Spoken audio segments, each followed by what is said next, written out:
Wheeler's Weekend Jams, live and direct. Hey, this is Joey from Me First and the Gimme Gimmes, and you're listening to Wheeler's Weekend Jams, live and direct. Good afternoon. Once again, ladies and gentlemen, you are watching Wheeler's Weekend Jams live and direct, and I'm standing here with Joey of Me First and the Gimme Gimmes. Joey, how are you doing on this lovely afternoon? I'm excited, man. The weather's perfect, and lots of friends here, and yeah, couldn't be better. What do you think of the lineup they have at Riot Fest today? It's incredible. I kind of wish I was here for the whole thing. I was on a different tour, and I had to fly in just for the one day. So, but I think I got the best day. I think I got, rolled the dice. I agree. I got lucky. I feel pretty damn good about it. So every single time when you come to Chicago, what turns you on about it? The food. Yeah, I'm a Good foodie, answer. man. Yeah. I already had a great meal today. I went to a place called Fontana Grill. You know that place downtown? What's it called again? Fontana Grill. Fontana Grill. Amazing. It's like Mexican kind of fusion food. It's really amazing. Yeah, a friend of mine. Anyway, whatever. That's boring.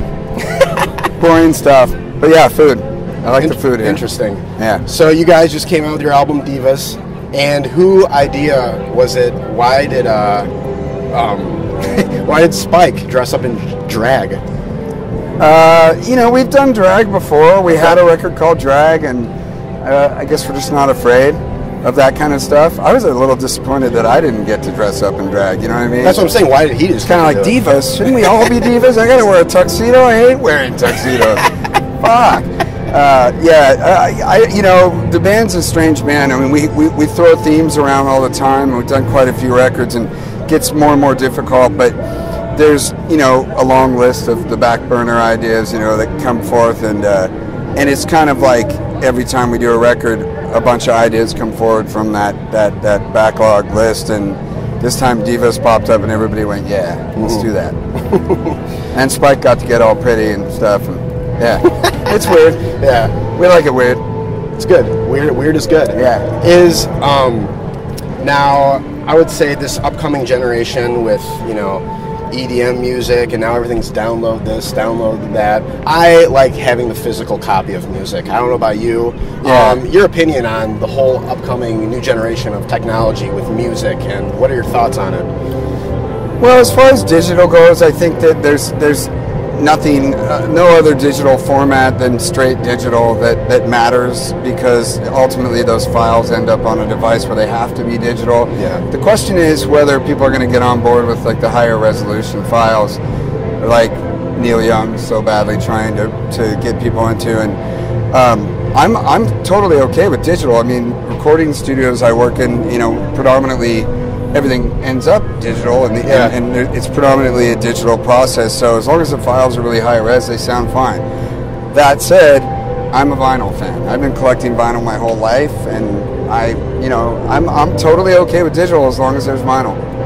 But all the stuff in between is not in between. You know what I mean? Yeah. CDs are pointless. They can only be 16-bit, so they're limited, and I don't know, whatever formats other than that. Mini disc, man. Got to bring that one back.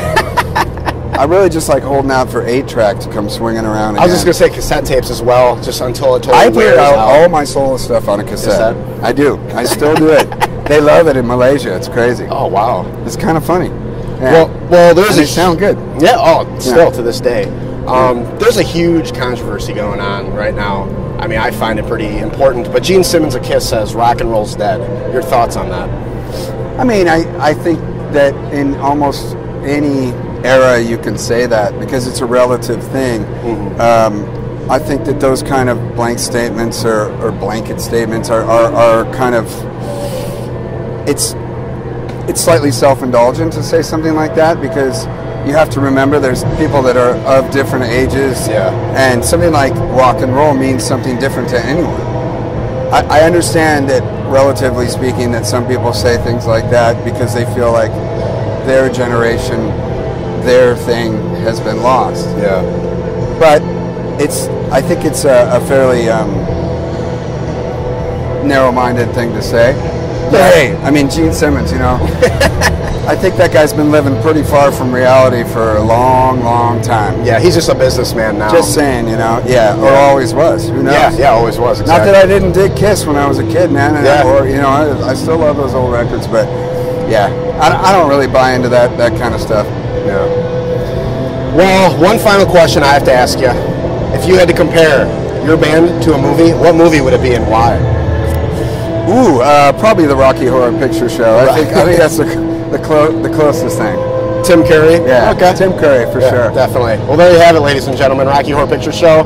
Thank you for tuning into Wheelers Weekend Jams live and direct. And Joey, thank you for doing this interview. Hey, pleasure, man. Thank you. Thanks.